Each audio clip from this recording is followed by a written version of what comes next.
खुदावंद यीशु मसीह के बहुत ही बाबरकत और ख़ूबसूरत नाम में मैं आपका भाई पास्टर तारिक लाल क्राइस्ट रिवाइवल चर्च लाहौर की तरफ से खुदा के कलाम मुक़द्दस को लिए हुए आपके दरमियान मौजूद हूँ। और आज हम अपनी सीरीज़ के दूसरे हिस्से की तरफ बढ़ेंगे कि जब खुदा कोई फ़ैसला करे इंसान के लिए और वो कौन सी वजूहात होती है, किस बिना पर खुदा इंसान के लिए कोई फ़ैसला करता है। सो आज मेरे साथ देखिए खुदा की गुफ्तगू मोसेस के साथ, मूसा के साथ, जब खुदा मिस्रियों की ग़ुलामी से बनी इसराइल को छुड़ाना चाहता है। और ख़ुरूज 3 बाब और उसकी 7वीं आयत से मैं आपके लिए पढ़ूँगा। अगर आपके पास कलाम मुक़द्दस हो तो ज़रूर आप ये हवाला देख सकते हैं।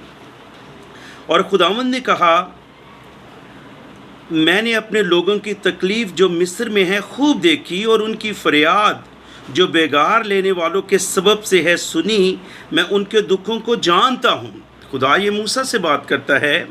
और मैं उतरा हूँ कि उनको मिस्रियों के हाथ से छुड़ाऊँ और उस मुल्क से निकाल कर उनको एक अच्छे और वसी मुल्क में जहाँ दूध और शहद बहता है उनको वहाँ पर लेकर जाऊँ। ये खुदा बात करता है कि मैंने एक फ़ैसला किया है, मैं अपने तख्त अज़ीम को छोड़कर इस ज़मीन पर मूसा आया हूँ, क्योंकि मैंने अपने लोगों का रोना और उनका दुख और उनकी सारी उस मुसीबत को जो बेगार लेने के सबब से, जो एक बड़ी मुशक्क़त के सबब से, जो एक उनका आव नाला है उसके सबब से, मैंने जो मिस्री उन पर जुल्म कर रहे हैं, मैंने उस हालत को, उस कंडीशन को देखा है।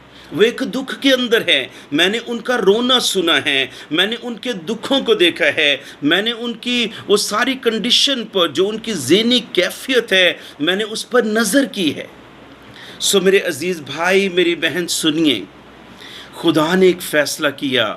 और ना सिर्फ खुदा ने एक फ़ैसला किया बल्कि खुदा उस फ़ैसले के सबब से खुदा इस ज़मीन पर आ गया और इस ज़मीन पर उतर आया। और खुदा ये फरमाता है, खुदा ने मूसा से कहा कि मैंने ये सब कुछ देखा है और मैंने सुना है, इसलिए मैं आया हूँ। सो आज मैं आपको सिखाना चाहता हूँ, हम खुदा की पाक हज़ूरी के अंदर हम कितनी ज़्यादा गिरियाज़ारी करते हैं, हम कितना ज़्यादा उसकी हज़ूरी में झुकते हैं, हम उससे गुफ्तगू करते हैं अपनी फैमिली मैटर्स को, अपने सारे मामलात को, अपनी ज़हनी कैफियत को हम कितना खुदा के आगे रखते हैं कि वो हमारी इस सारी कंडीशन को देखे, हमारे उस दिल की कैफियत को जो हम अल्फाजों की सूरत में अपने खुदा की हज़ूरी में रखते हैं वो सुने। और खुदा का कलाम ये बयान करता है कि खुदा जब मुसलसल उनकी इस कंडीशन को देखता रहा, खुदा उतर आया और बियाबानों के अंदर जलती झाड़ी की सूरत में एक मौजज़ाना कुदरत के साथ खुदा मूसा को दिखाई दिया।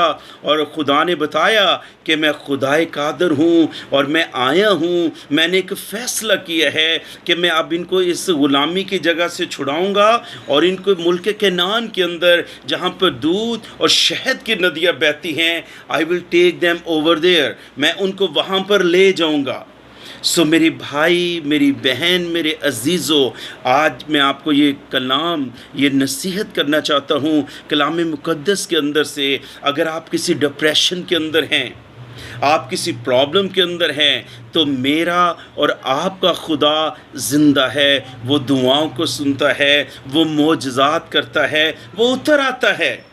कलाम मुक़द्दस के अंदर लिखा है कि जहाँ 2 या 3 मेरे नाम से जमा हों, मैं उनके दरमियान में हूँ। खुदा उतर आता है ताकि वो मेरी और आपकी सुने, हमें उस कंडीशन के अंदर से, उस हालत के अंदर से हमें निकाले, हमें आज़ाद करे, हमें बहाल करे और एक बेहतर जगह पर अपनी पाक हज़ूरी के अंदर, उससे बेहतर जगह दुनिया के अंदर और कोई नहीं है। सबसे बेहतर प्लेस जो है that is the presence of God, वो खुदा की पाक हज़ूरी है। सो मेरे अज़ीज़ों, आए खुदावंद को अपनी ज़िंदगियाँ दें। ज़बूर 32 के अंदर लिखा है कि मैं जब तक खामोश रहा मेरी हड्डियां मेरे अंदर ही अंदर घुलती गईं, फिर मैंने बोला, खुदा ने सुना, उसने मुझे मेरी सारी कैफ़ियत से आज़ाद किया और निकाला। और इसी बिना पर खुदा का बंदा कहता है कि अब हर दीनदार ऐसे वक्त में दुआ करे जब वो मिल सकता है। जब ये दिलेरी आपके पास होगी कि मैं एक कंडीशन के अंदर था, मैं रोया और चिल्लाया, मैंने गिरियाज़ारी की, मैंने अपने आंसू अपने ज़िंदा खुदा की हज़ूरी में दिखाए और मेरे खुदा ने सुना। और जब खुदा ने सुना तो उसने मुझे मेरी सारी कंडीशन से आज़ाद कर दिया। और फिर इतनी दिलेरी उस खुदा के बंदा के अंदर आई, वो दूसरों को भी यही तालीम देता है कि सब ऐसे वक्त में दुआ करे जब वो मिल सकता है। सो खुदा आपको बरकत दे, आप अपनी सारी कंडीशन को, फैमिली, सारे उन मामलात को, अपने ख़ानदान की सारी सूरत हाल को, अपनी ज़हनी कैफ़ियत को, कोई भी आपकी ज़रूरत है, आप खुदा के आगे रखते, वो आएगा और आपकी सारी ज़रूरत को पूरा करेगा। वो एक फ़ैसला करेगा जब आप मुसलसल उसके आगे झुके रहेंगे, उससे अपने लिए उससे फ़ज़ल को मांगेंगे, उससे मुआवज़े को मांगेंगे, यकीनन वो आएगा और आपकी ज़रूरत को पूरा करेगा। एक मुआवज़ा आपकी ज़िंदगी के अंदर जो भी कंडीशन है उसके अंदर एक मुआवज़ा करेगा। आमीन। सो खुदा आपको बरकत दे मसीह यीशु में। आप बढ़ें, तरक्की करें। आपकी कोई भी प्रेयर रिक्वेस्ट हो, आप मेरा चर्च ज्वाइन करना चाहते हैं गुलबर्ग 3 में फ़िरोज़पुर रोड पर, आप मेरा नंबर नोट कर सकते हैं 0300 4748 298। खुदावंद आपको बरकत दे और मसीह यीशु में बढ़ें और खूब तरक्की करें। God bless you.